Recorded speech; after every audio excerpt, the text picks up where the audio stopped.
Le livre d'Haïti. Chapitre 1. Le commencement. Au commencement, il y avait une île. Elle ne s'appelait pas encore Haïti. Elle n'avait pas encore pleuré. Elle était belle, vierge, puissante.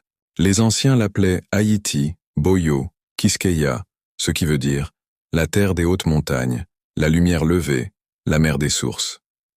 Sur cette terre, les premiers hommes vivaient en paix. Ils connaissaient les plantes, les étoiles, les vents. Ils ne parlaient pas fort, mais la nature leur répondait. Ils s'appelaient Taïnos Arawaks, peuple du soleil. Mais un jour, des voiles blanches sont arrivées de l'horizon. Chapitre 2. L'arrivée du serpent blanc. Et les navires portèrent des croix, des épées et des bibles. Mais ce n'était pas le vrai Dieu qu'ils apportaient, c'était un Dieu caché derrière l'or. Les colons espagnols, puis français, sont venus. Ils ont tué les enfants de la terre, pris les femmes, brûlé les forêts. Et comme si ça ne suffisait pas, ils sont allés chercher les fils de Kémet, les fils d'Afrique, ceux qu'on avait arrachés du royaume de Kush et de Mali, et ils les ont jetés dans l'île comme des bêtes. Mais ce que le monde ne savait pas, c'est que ceux qu'ils ont amenés étaient des rois, des reines, des guerriers, des prêtres. Et dans leurs chants, dans leurs prières, dans leur douleur, ils ont gardé les clés du feu ancien. Chapitre 3. La révolte du feu. Et il vint un temps où la douleur devint une épée. Le fouet ne faisait plus peur. Les chaînes ne retenaient plus les rêves.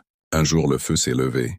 Des hommes comme Macandal, Boukman, Cécile Fatiman, Dessalines, Toussaint Louverture, Capois-la-Mort ont parlé aux arbres, au feu, au ciel, à l'eau. Et l'île a hurlé son nom. Haïti est né dans le sang et la foudre. C'est le premier pays noir libre, le premier peuple à briser Babylone, le David noir qui a frappé Goliath avec la foi et la flamme.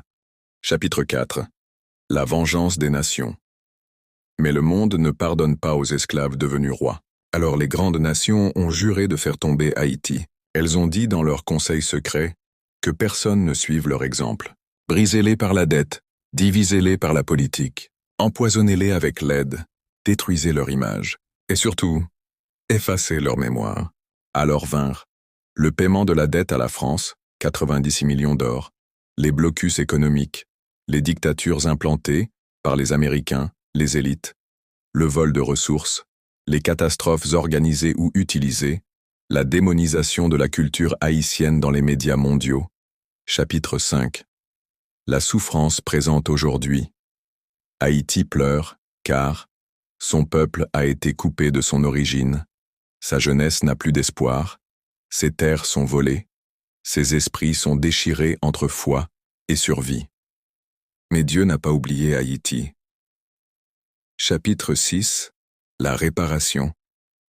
Si tout marche comme prévu car il est écrit dans les livres célestes, la pierre rejetée par les bâtisseurs deviendra la pierre d'angle.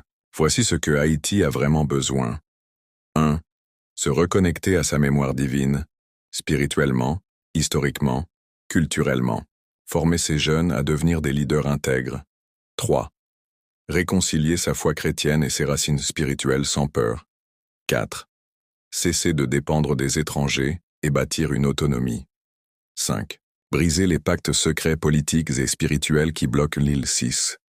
Appeler une génération prophétique, courageuse, prête à vivre pour Haïti et non à la vendre. Chapitre 7.